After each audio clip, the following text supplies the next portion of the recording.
मेघमाଳରେ शीघ्र आसुथिबा आम्भମାନଙ୍କ प्रभु यीशु ख्रीष्टଙ୍କର ଅତି ପବିତ୍ର ବହୁମୂଲ୍ୟ ନାମରେ ଆପଣ ସମସ୍ତଙ୍କୁ ଆଉ ଗୋଟିଏ ନୂତନ ପ୍ରସଙ୍ଗରେ ପୁନର୍ବାର ସ୍ୱାଗତ କରେ। ପ୍ରଭୁଙ୍କର ଗୌରବ ହଉ।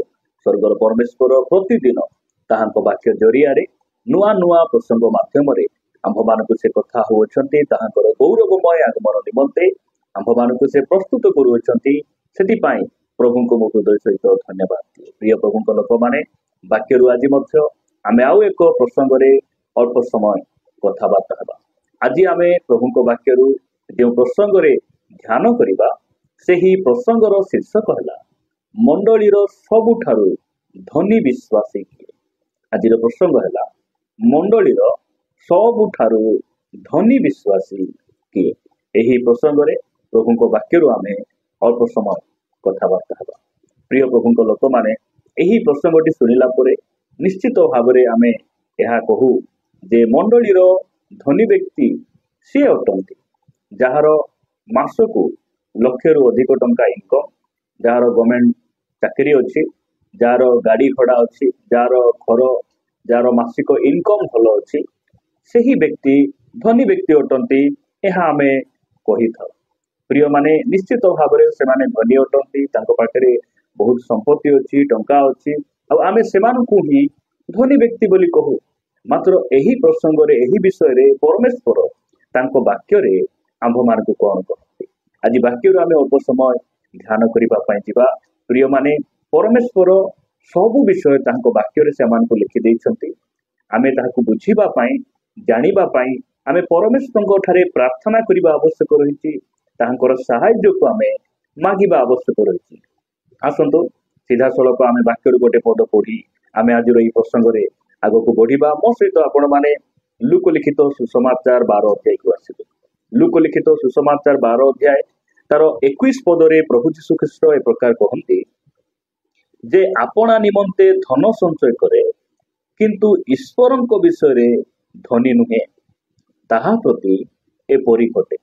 ଏହି କଥା ପ୍ରଭୁ ଯୀଶୁ ଖ୍ରୀଷ୍ଟ କେତେବେଳେ ସେ କହୁଛନ୍ତି, ମୂର୍ଖ ଧନୀର ଦୃଷ୍ଟାନ୍ତ କହିଲା ପରେ ଶେଷରେ ସେ ଏହି କଥା କହୁଛନ୍ତି। କଣ ବୋଲି ସେ କହୁଛନ୍ତି? ଯେ ଆପଣା ନିମନ୍ତେ ଧନ ସଞ୍ଚୟ କରେ, କିନ୍ତୁ ଈଶ୍ୱରଙ୍କ ବିଷୟରେ ଧନୀ ନୁହେଁ। ଯେ ନିଜ ପାଇଁ ଟଙ୍କା ସଞ୍ଚୟ କରନ୍ତି, ନିଜ ପାଇଁ ସେମାନେ ଟଙ୍କାକୁ ଉପାର୍ଜନ କରନ୍ତି, ନିଜ ପରିବାର ପାଇଁ, ନିଜ ପୁଅ ଝିଅ ପାଇଁ, କେବଳ ନିଜ ପେଟ ପାଇଁ, ଘର ପାଇଁ, ପରିବାର ପାଇଁ ହିଁ ସେମାନେ ଟଙ୍କା ଉପାର୍ଜନ କରନ୍ତି, ସେମାନେ ପରମେଶ୍ୱରଙ୍କ ଦୃଷ୍ଟିରେ ଧନୀ ନୁହନ୍ତି। ସେମାନେ ମଣ୍ଡଳୀ ଦୃଷ୍ଟିରେ ଧନୀ ନୁହନ୍ତି। ଏହା ପରମେଶ୍ୱର ତାଙ୍କ ବାକ୍ୟରେ କହନ୍ତି।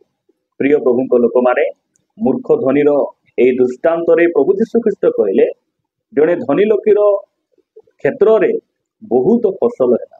ଫସଲ ହେଲା ପରେ ସେହି ଧନୀ ଲୋକ ଜଣକ ମନେ ମନେ କହୁଛି ଯେ ମୋର ଏତେ ଫସଲ ହେଲା, ମୁଁ ଏବେ କଣ କରିବି?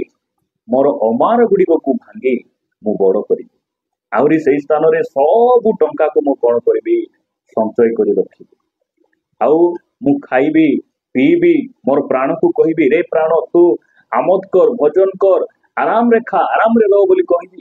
ଏହି ପ୍ରକାର କହିଲା ବେଳେ ପ୍ରଭୁ କହୁଛନ୍ତି, ରେ ମୂର୍ଖ, ତୋର ଜୀବନ ଯଦି ଆଜି ରାତ୍ରିରେ ନିଆଯିବ, ତୋର ସମ୍ପତ୍ତି କାହାର ହେବ? ପ୍ରିୟ ପ୍ରଭୁଙ୍କ ଲୋକମାନେ, ଯେଉଁମାନେ କେବଳ ନିଜ ପାଇଁ ଟଙ୍କା ଉପାର୍ଜନ କରୁଛନ୍ତି, ପ୍ରଭୁଙ୍କର ସେବା କାର୍ଯ୍ୟ ପାଇଁ, ତାହାଙ୍କ ରାଜ୍ୟ ପାଇଁ ଯେଉଁ ଟଙ୍କା ଉପଯୋଗ ହେଉନାହିଁ, ସେହି ବ୍ୟକ୍ତି ପଞ୍ଚାୟତରେ, ଜିଲ୍ଲାରେ, ଦେଶରେ, ଦୁନିଆର ଧନୀ ବ୍ୟକ୍ତି ସେ ହେଇପାରନ୍ତି, କିନ୍ତୁ ମଣ୍ଡଳୀର ଧନୀ ବ୍ୟକ୍ତି ସେ ନୁହନ୍ତି। ସେ ପରମେଶ୍ୱରଙ୍କ ଦୃଷ୍ଟିରେ ଧନୀ ବ୍ୟକ୍ତି ନୁହନ୍ତି। ପ୍ରିୟମାନେ, ପ୍ରଭୁ ଆମକୁ ଅନୁଗ୍ରହ କରନ୍ତୁ।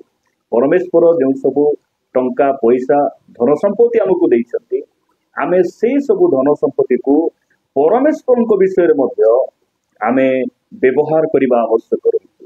ଆପଣମାନେ ମୋ ସହିତ ଗୋଟେ ବାକ୍ୟ ପଢିବେ। ମାର୍କ ଲିଖିତ ସୁସମାଚାର 12 ଅଧ୍ୟାୟରେ ପ୍ରଭୁ ଯୀଶୁ ଖ୍ରୀଷ୍ଟ ଏହି ସ୍ଥାନରେ ଏହି ପ୍ରକାର କହୁଛନ୍ତି। 41 ପଦ, ମାର୍କ ଲିଖିତ ସୁସମାଚାର 12 ଅଧ୍ୟାୟ 41 ପଦରେ, ପରେ ସେ ଭଣ୍ଡାର ସମ୍ମୁଖରେ ବସି ଲୋକ ସମୂହ କିପରି ସେଥିରେ ପଇସା ପକାଉଅଛନ୍ତି ତାହା ଦେଖୁଥିଲେ। କିଏ କେତେ ପକାଉଛନ୍ତି ଯୀଶୁ ଖ୍ରୀଷ୍ଟ ତାହା ସେ ଦେଖୁନାହାନ୍ତି। ସେ କଣ ଦେଖୁଛନ୍ତି? କିପରି ଟଙ୍କାକୁ ସେମାନେ ଦାନ ଦେଉଛନ୍ତି, ସେଇଟାକୁ ସେ ଦେଖୁଛନ୍ତି। ତାହା ଦେଖୁଥିଲେ ସେତେବେଳେ ଅନେକ ଧନୀ ଲୋକ ସେଥିରେ ବେଶୀ ପକାଇଲେ। ଆଉ ଜଣେ ଦରିଦ୍ର ବିଧବା ଆସି ଏକ ପାହୁଲା ମୂଲ୍ୟର 2ଟି କ୍ଷୁଦ୍ର ମୁଦ୍ରା ସେଥିରେ ପକାଇଲା। 43 ପଦ, ସେଥିରେ ଯୀଶୁ ଆପଣା ଶିଷ୍ୟମାନଙ୍କୁ ନିକଟକୁ ଡାକି କହିଲେ, ମୁଁ ତୁମ୍ଭମାନଙ୍କୁ ସତ୍ୟ କହୁଅଛି, ଭଣ୍ଡାରରେ ମୁଦ୍ରା ପକାଉଥିବା ସମସ୍ତ ଲୋକଙ୍କ ଅପେକ୍ଷା ଏହି ଦରିଦ୍ର ବିଧବା ଅଧିକ ପକାଇ ଅଛି। ପ୍ରଭୁଙ୍କର ଗୌରବ ବହୁତ। ସେ ଧନୀ ଲୋକମାନଙ୍କର ଦାନକୁ ଦେଖି ସେ ପ୍ରଶଂସା କରୁନାହାନ୍ତି। ସେ ବିଧବାର ସେ 2ଟି ଟଙ୍କା 2ଟି ମୁଦ୍ରା ପାଇଁ ସେ କଣ କରୁଛନ୍ତି? ବିଧବାର ପ୍ରଶଂସା କରୁଛନ୍ତି। ବିଧବାର ସେ କଣ କରୁଛନ୍ତି? ଗୁଣକୁ ସେ ଗାଉଛନ୍ତି।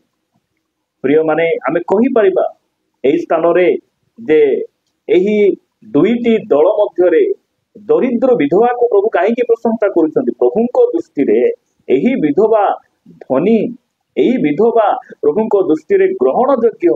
ମାତ୍ର ଏହି ଲୋକମାନେ ଯୋଉ ଅଧିକ ଟଙ୍କା ଦଉଛନ୍ତି, ସେମାନଙ୍କ ପାଖରେ ଦେବାର ଇଚ୍ଛା ବୋଲି ସେମାନେ ଦେଉନାହାନ୍ତି।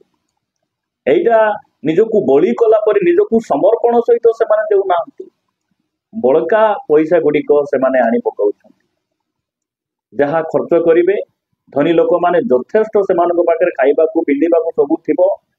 ବଜାର ନାଟ ସବୁ ବୁଲିଲା ପରେ ଯାହା ପଇସା ଟିକେ ବଳିଥିବ ସେଇଟାକୁ ଆଣିକିନା ଦେବେ।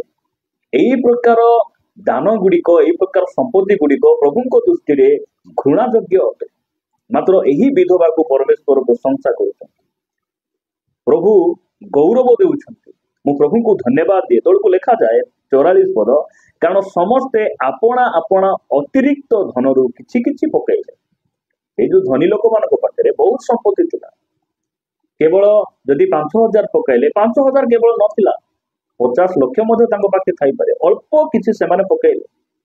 ସେଥିପାଇଁ ସେ କହୁଛନ୍ତି କିଛି କିଛି ପକାଇଲେ, କିନ୍ତୁ ଏ ଆପଣାର ଅନାଟନ ଅବସ୍ଥାରେ ନିଜ ପ୍ରାଣ ବଞ୍ଚାଇବା ନିମନ୍ତେ ତାହାର ଯାହା କିଛି ଥିଲା ସେହି ସବୁ ପକାଇଥିଲା। ପ୍ରଭୁଙ୍କ ନାମର ଗୌରବ। ପ୍ରିୟମାନେ, ଆପଣ ଆଉ ମୁଁ ପ୍ରଭୁ ଦେଇଥିବା ଟଙ୍କାକୁ ଆମେ କି ପ୍ରକାର ବ୍ୟବହାର କରୁ? ପ୍ରଭୁଙ୍କର ସ୍ତୁତି ହେଉ, ମହିମା ହେଉ। ଆମେ ମଣ୍ଡଳୀରେ, ଆମେ ପ୍ରଭୁଙ୍କର ରାଜ୍ୟରେ, ଖ୍ରୀଷ୍ଟିଆନ ସମାଜରେ ଆମେ ଏଇ ପ୍ରକାର ଗୋଟେ ସାକ୍ଷ୍ୟକୁ ଆମେ ବଜେଇ ରଖିବାର ଅଛି ଯେ ଏହି ଭାଇ, ଏହି ଭଉଣୀ ସେ ଟଙ୍କା ଉପାର୍ଜନ କରୁଛନ୍ତି ଏବଂ ଟଙ୍କାକୁ ପ୍ରଭୁଙ୍କ ନିମନ୍ତେ ମଧ୍ୟ ସେ କଣ କରୁଛନ୍ତି? ଉପଯୋଗ କରୁଛନ୍ତି। ପ୍ରଭୁଙ୍କର ସ୍ତୁତି ହେଉ, ପ୍ରଭୁଙ୍କ ନାମର ମହିମା ହେଉ। ଆପଣମାନେ ମୋ ସହିତ ପ୍ରକାଶିତ ବାକ୍ୟକୁ ଆସିବେ। ପ୍ରକାଶିତ ବାକ୍ୟ 3 ଅଧ୍ୟାୟ 17 ଆଉ 18 ପଦରେ ଏହି ସ୍ଥାନରେ ଯୋହନ ସେଇ ପ୍ରକାର ଦର୍ଶନ ଦେଖୁଛନ୍ତି, ଏଇ ପ୍ରକାର ସେ ଶୁଣୁଛନ୍ତି। ଲେଖାଯାଉଛି, ତୁମ୍ଭେ କହୁଅଛ ମୁଁ ଧନୀ, ମୋର ବହୁତ ସମ୍ପତ୍ତି ଅଛି, ମୋର କୌଣସି ଅଭାବ ନାହିଁ। ମାତ୍ର ତୁମ୍ଭେ ଯେ ଦୁର୍ଭାଗା, ଦିନହୀନ, ଦରିଦ୍ର, ଅନ୍ଧ ଓ ଉଲଙ୍ଗ, ଏହା ଜାଣ ନାହିଁ। ଅନେକ ସମୟରେ ଆମେ ନିଜେ କହୁ ଯେ ମୋର ଭଲ ଇନକମ୍ ଅଛି, ମୁଁ ଧନୀ, ମୋର କିଛି ଅଭାବ ନାହିଁ।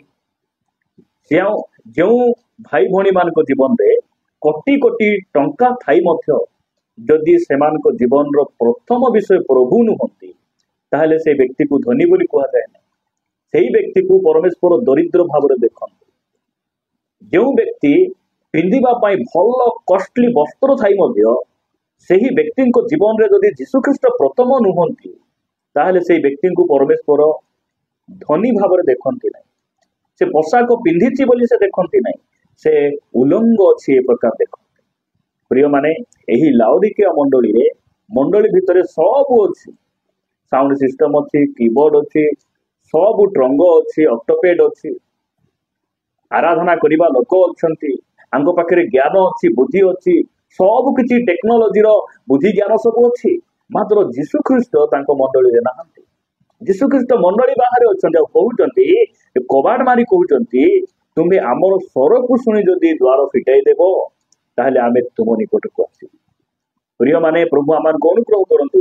18 ପଦରେ ଲେଖାଯାଏ, ଏଣୁ ଆମ୍ଭେ ତୁମକୁ ଏହି ପରାମର୍ଶ ଦେଉଅଛୁ, ଯଦି ଆଜି ଆମେ ଆମର ଟଙ୍କାକୁ ଭୁଲ ଭାବରେ ଆମେ ବ୍ୟବହାର କରୁଛୁ, ଆଜି ଆମ ପାଖରେ ସବୁ ଥିବା ସତ୍ତ୍ୱେ ମଧ୍ୟ ଆମେ ପ୍ରଭୁଙ୍କ ନିମନ୍ତେ आमर बुद्धि को हो ज्ञान को हो आमर टंका को हो जहाँ भी परमेश्वर आमको आशीर्वाद करछंती सेही सब विषय जदि आमे प्रभु को निमंते व्यवहार करू आज जाए वाक्य अनुसार आमे उणा पड़ीचु ताहले परमेश्वर हमको परामर्श दउछंती कोन बोली परामर्श दउछंती तुम्भे धनी हेबा निमंते अग्नि रे परिष्कृत सुवर्ण आउ तुम्भर उलंगतार लजा जेपरी प्रकाशित न हुए एथिपाई परिधान करिबा पाई शुक्ल वस्त्र पुणी दृष्टि पाइबा निमंते चक्षुरे लेपन करिबा पाई अंजन आम निकट रखिब प्रभुंकर गौरव प्रिय माने आज आमे आंठुरे आसीबार अछि आमे उपवास रे आसीबार अछि एवं आमर विश्वास को दृढ़ भाव आमे धरिबार अछि सुवर्ण